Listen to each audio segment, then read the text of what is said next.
like, it's just like how she responded, man. Like, it's nothing. Like, I don't get anything done, even if you follow the rules. And just reading some of the case law, man. The case law and some of the cases, you read them, you be like, it's clearly the reason why he's going after this evidence. And y'all sitting here playing games about he didn't do this right or he didn't do that right. And he fouls the things he needs to foul. And it's like everything is tilted towards the police or the agency that committed the wrong. It's like the system's not designed for fairness. It's designed, if this is a big company or if this is the police, you can't go at them. You can't really say, well, this is what happened and give us the evidence to this. And they get to playing games. The court know they're playing games. And you write up an order for them to stop playing games. And the court just sits there like, well, they said they don't have it, so there's nothing we could do.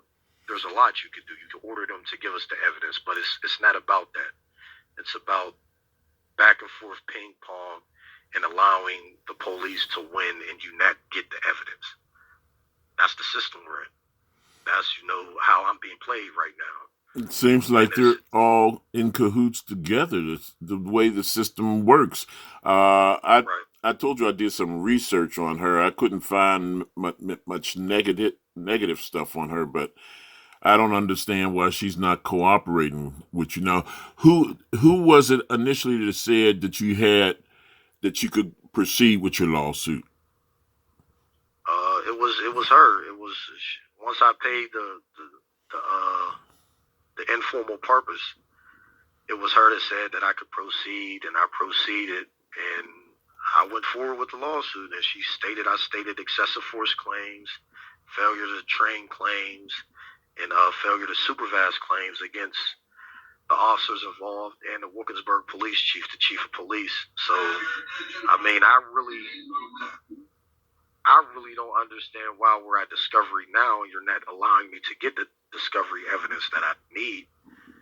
And that's what's, if you said I stated it and I'm going after the evidence, why aren't you letting me get the evidence? So that's like a double standard. It's like, all right, well, yeah, you stated a claim, but I'm not going to let you get the evidence. Like, wow, why did you say that then? Why did you, if I stated a claim, allow me to get the evidence to prove my claim? You get what I'm saying? Yeah.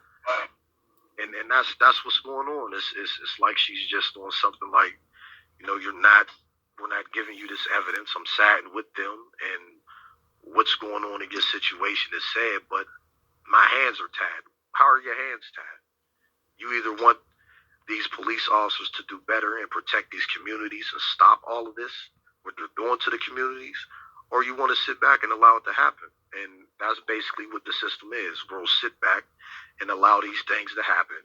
And regardless of what you do and how right you are, we're never going to side with you or give you what you want. We'll give you hope, a little taste of hope, but we'll never side with you. We'll never give you that.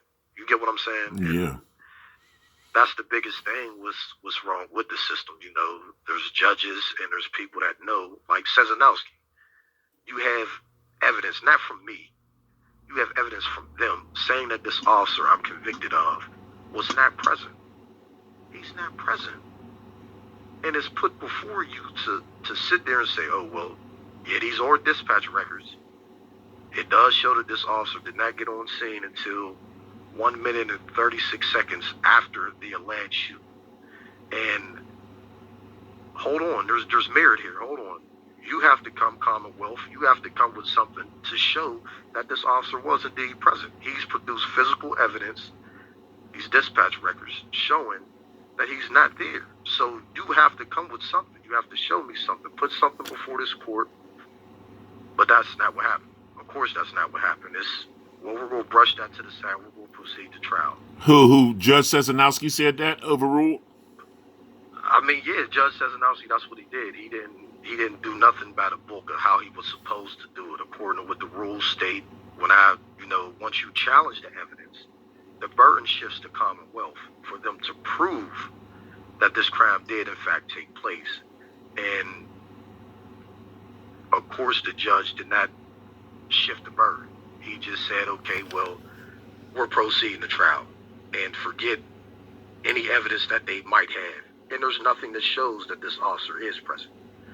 So as it stands, I'm in jail, convicted of a crime I didn't commit, with overwhelming evidence that should shock the conscience of any system. The evidence shows this officer's not present, so how am I convicted of a crime against this officer? How? So the jury never went to the jury then. They never heard about that. Well, the judge didn't allow that to get introduced. Are you serious? He didn't allow me to introduce the dispatch records to the jury for them to make that competent decision. And on top of that, the district attorney, he just lied about the intersection cameras, the dashboard cameras, that would have showed this officer I'm convicted of was not present. I mean, what you gonna lie for? You gonna lie to cover something up. If the evidence exists, you're gonna say it exists. And we do have this evidence and we're gonna provide it. But because I'm a black man who was shot multiple times by the police, his thing is he doesn't deserve that. But if I was a white person shot by the police and encountered on the side of the house, I believe they would have believed everything I told them. And there would have been some type of reform or some type of justice. There would have been.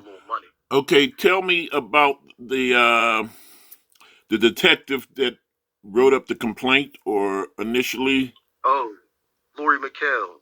Lori McHale's the officer who wrote the complaint. And she stated it was officers Michael Adams and Joshua Stinger. We get to the preliminary hearing. Hold on. She also swears that, everything that she's talking about is about everything she's put in the complaint she swore to under penalties of perjury. So we get to the preliminary hearing. She's not there. Detective Canavi's there. He's supposed to be the lead detective. And he states Officer John Snyder, Sergeant John Snyder, told him that it wasn't Adams, but it was him that encountered me in the back of the house.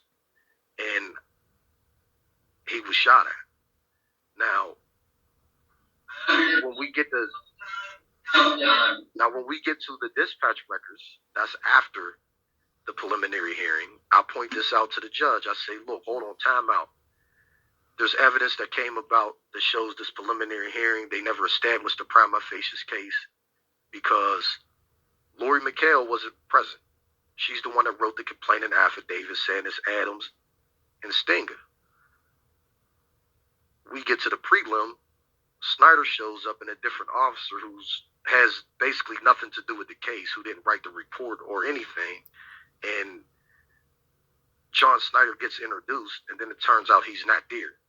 So with this evidence put before the judge is like, all right, well, what? I mean, I'm damned if I do, damned if I don't. If I say it's not him, then the case is thrown out. So we got to proceed with this case. And this is why the evidence and everything else never got introduced. He knew what he was doing. Sezanowski, Canavi, since he's the lead detective, he investigated the whole scene. My shoe print is found on the side of the house. And then he lied at trial. He said that, I didn't know anything about shoe prints. Shoe prints wasn't my investigation. But in the preliminary hearing report, he states that he's seen my footprints leading up to a trail of blood, and then it went to a big pile of blood, and that's where they recovered me. So you did investigate the shoe prints.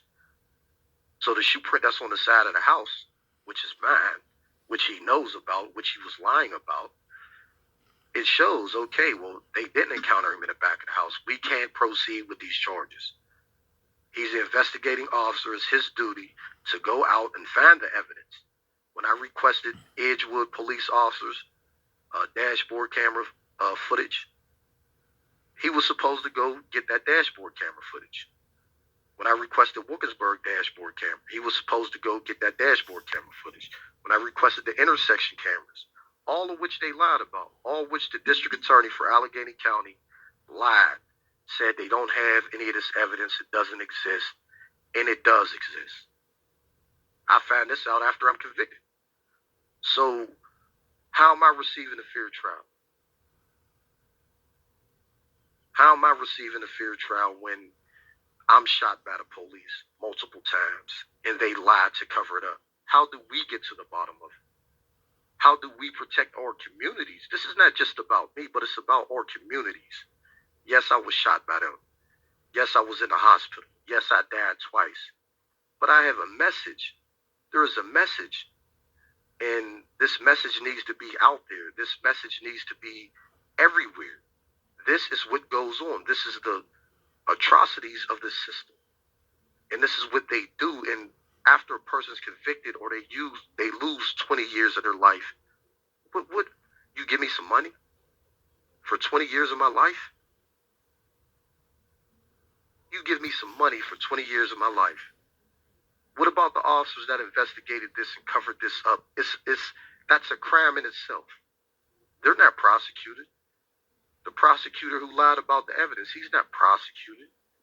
The judge that allowed this stuff to go forward, he's not removed from the bench.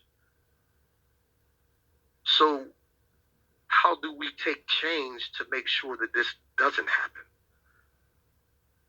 All of these brothers doing years in prison and then coming home for crimes they didn't commit. It don't take 20 years for you to investigate something and say, okay, well, this didn't happen. We know this didn't happen. Here's the evidence. It don't take 20 years for that. It don't take 10 years for that. It takes about a day. Then you start investigating. Might take a month for investigation if you're diligent in it. The person could be home within a month. So what's the problem with the system? There's a major problem, especially when it comes to black and brown people. There's a major problem. So, I mean, I just want to be able to share my story with the appropriate people and inform them that, we got a lot of work to do. We have a lot of work to do. And I'm in here fighting every day. And, I'm just thankful to have my brother Chuck, man. Brother Chuck, man. I'm thankful to have somebody in my corner that believes in me and believes in seeing the evidence and that's fighting. If I didn't have him, you would never know who I am. You would never meet me. You would never hear my story. You would never know anything about this because I wouldn't have anybody. I wouldn't. So without him, there is no me. And I just want to say peace and blessings to y'all, and I hope y'all enjoy your holidays. Thank you. Wow.